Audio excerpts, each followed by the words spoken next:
Tell me, the $1 million I gave you, what did you do with it? Her words shattered the room like a gunshot.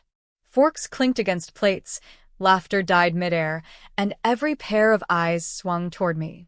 $1,000,000? What do you mean? My voice came out hollow, sharp, like glass cracking. My name is Danielle Mercer. I'm 29 years old.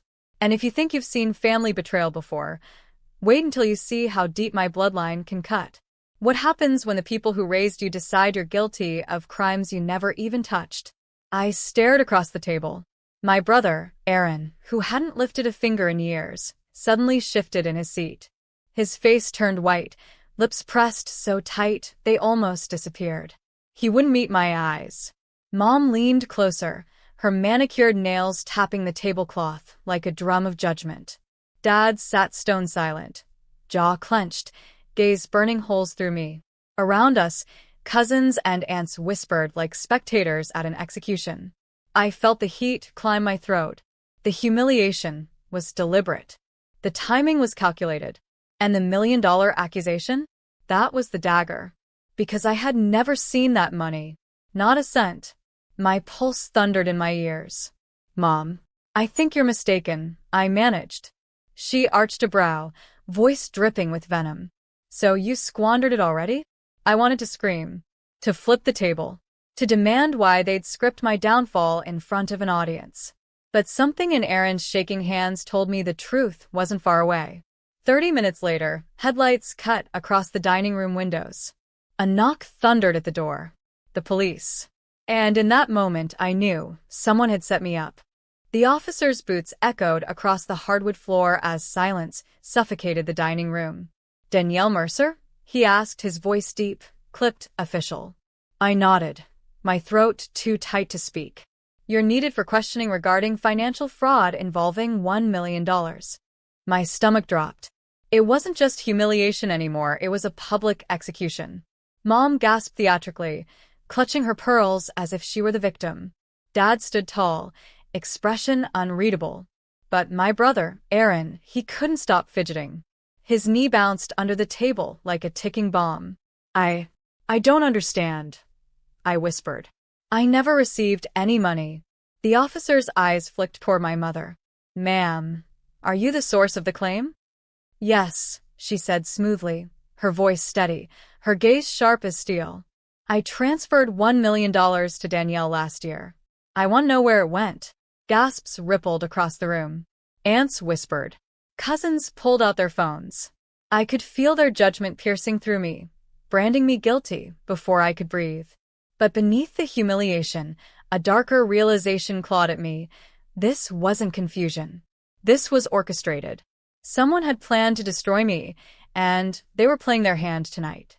I didn't get that transfer, I said, forcing strength into my voice. Check my accounts. Check every statement I've ever made. The officer studied me, then turned to my brother. And you are? Aaron flinched. I'm just her brother.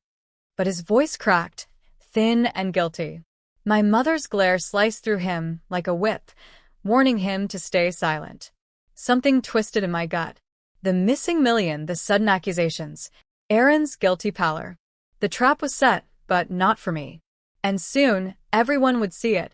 The officer's pen scratched across his notepad, every stroke louder than the pounding in my chest. Ms. Mercer, you're right. We'll need full banking records. He turned toward Aaron. But something's off. Why do you look nervous, sir? Aaron's chair screeched back. Nervous? I'm not nervous. Why would I be nervous? The words spilled out too fast, too defensive. Everyone noticed. My aunt coughed into her napkin to hide a smirk. My cousin whispered, he's sweating through his shirt. I steadied myself, straightened my spine, and locked eyes with my mother. If you transferred $1 million to me, show the proof. The wire receipt, the account number, anything. Her lips pressed together. She didn't move. The officer raised an eyebrow. Ma'am? She waved her hand with dismissive elegance. It was done through my financial advisor. He handled everything. I don't keep the papers. Convenient. Too convenient. I looked at Aaron. His face was pale, his hands trembling under the table. He avoided my gaze like the coward he was. And in that instant, the puzzle clicked. The million wasn't lost. It was redirected. To him. Officer, I said, my voice sharpening. If you want to see where the money really went, pull my brother's accounts. Not mine. Gasps broke out again, louder this time. Aaron's fork clattered onto the plate, his face drained of all color. Shut up, he snapped at me, voice shrill. You're just jealous. You've always been jealous. The officer scribbled faster. My mother's hand flew to her pearls again, this time in panic, not performance. And me? For the first time that night, I allowed myself to smile, because the spotlight had finally shifted, and Aaron's empire of lies was seconds from collapsing. Aaron lurched forward, palms slamming onto the table. This is insane. You're all falling for her drama again. She's always been the family screw-up, and now she's trying to drag me down with her. But his voice cracked. His eyes darted toward the officer like a cornered animal. The officer's tone stayed calm, almost surgical. Sir, if you've got nothing to hide, we'll need your banking records as well. Standard procedure. That single sentence cracked the air like thunder. Aaron stammered, I don't have them on me. I folded my arms, leaning back in my chair with deliberate calm. That's funny. You always brag about having your statements bookmarked on your phone to track your stock portfolio. The room froze. Every relative turned toward him. His jaw clenched. His phone buzzed in his pocket, so loud in the silence it felt like a gunshot. He yanked it out and flipped it face down too fast. The officer caught the movement. Sir, I'll need that device. Aaron's knuckles went white around the phone. You can't just take my property. The officer adjusted his holster. Cooperate, or I'll make the call to seize it as evidence. Mom shot up, trembling, her pearls rattling. Stop this madness. He's your brother. You're supposed to protect him, not expose him. Her words stabbed deeper than I expected. After all the years of being invisible, of being the disappointment now, when the truth was finally clawing its way out, she still shielded him. But I didn't flinch. I leaned across the table, eyes locked on Aaron. The truth doesn't need protecting. It needs witnesses. The officer stepped forward. Sir, hand over the phone. Aaron's hand shook violently. And then he made his move. Aaron bolted from his chair, so suddenly it toppled backward, with a crash. He clutched his phone like a lifeline, his breath ragged, eyes darting toward the front door. The officer's hand went to his holster. Stop right there. The room erupted. My aunt screamed. My uncle rose halfway before sinking back down. Mom grabbed Dad's wrist as if bracing for an earthquake. But Aaron froze, not because of the officer, but because I spoke. My voice cut clean, steady, impossible to ignore. Go ahead, Aaron. Run. But before you do, remember the trust fund. Remember the house Dad signed over in 2019. Remember Mom's little, missing necklace that magically showed up in your girlfriend's apartment. I've got it all documented. His head snapped toward me, eyes wide, face pale as plaster. The officer's radio crackled.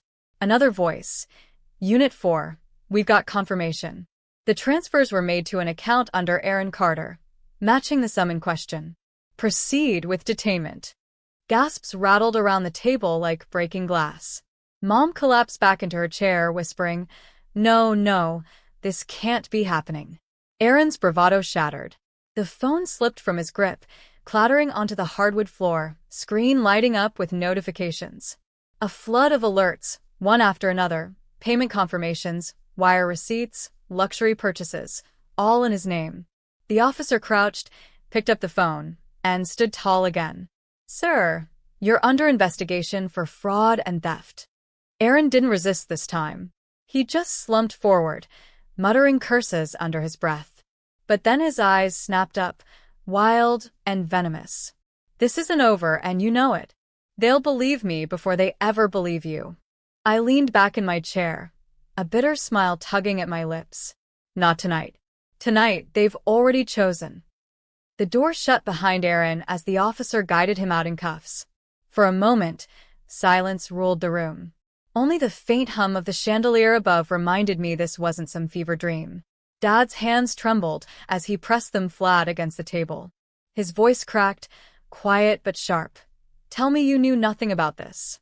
I met his stare without flinching. I knew something. Enough to prepare. Enough to not be blindsided tonight. Mom shook her head furiously. "You set him up. You must have." Aaron wouldn't, he couldn't.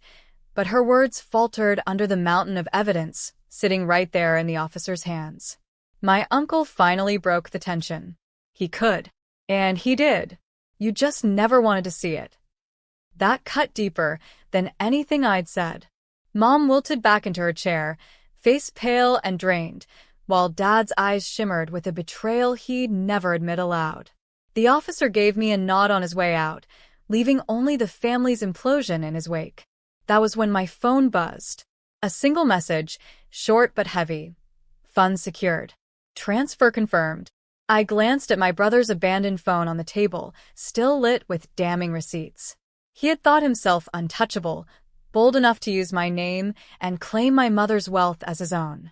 But what he didn't realize was that I'd been tracing his every move for months. I looked around the room. The shame on Mom's face, the disbelief on Dad's, the whispers from cousins now avoiding eye contact. They weren't laughing at me anymore. For the first time in years, the power had shifted. And this was only the beginning. The days that followed blurred into one long headline. Local heir arrested for fraud, identity theft, and embezzlement. Aaron's picture was everywhere, his arrogant smirk now plastered beneath bold, humiliating words. At work, colleagues whispered. At the country club, friends turned cold. His wife, once parading jewelry and designer bags, was spotted pawning them quietly at a downtown shop. My brother's empire of lies crumbled in less than 72 hours. Meanwhile, my phone kept buzzing.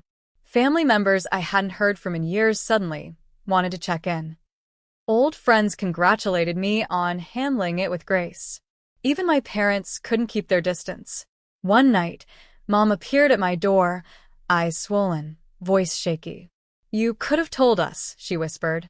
"We didn't have to find out like this." I folded my arms. "You chose not to see, Mom. You protected him while he stole from me, while he dragged my name through the mud.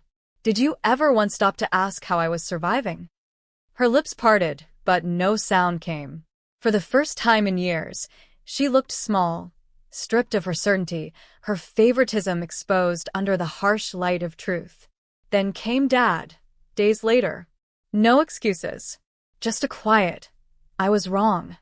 But apologies didn't erase years of being branded the family's disappointment while Aaron wore the crown. Apologies didn't erase the way they all laughed at my expense when Mom bragged about giving me $1 million that never existed. That night, I stood in front of the mirror, staring at my reflection. The weight I'd carried for years felt lighter. Their shame was theirs to bear now, not mine. Tomorrow, the final piece of my plan would fall into place.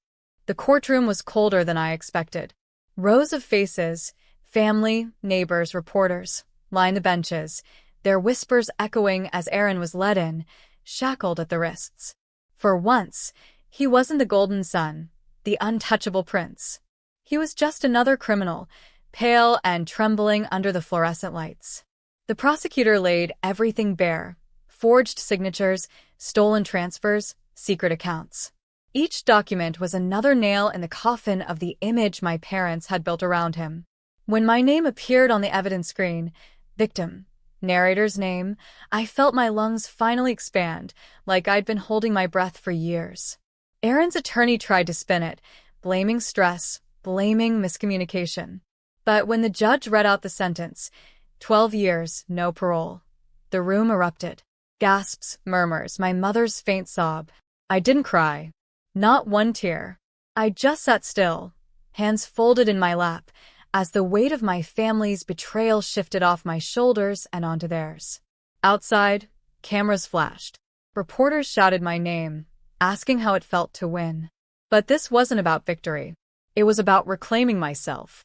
Weeks later, my parents showed up again, not with demands this time, but with silence. My father held out an envelope, bank documents returning what was left of my inheritance untouched. My mother's eyes searched mine for forgiveness. I simply closed the door. That night, I walked through the halls of my home, every corner finally feeling like mine. No shadows of favoritism. No weight of false accusations. Just quiet. For years, they made me the embarrassment, the black sheep, the forgotten one. But in the end, it was their golden boy who destroyed everything they worshipped. And me? I walked away free.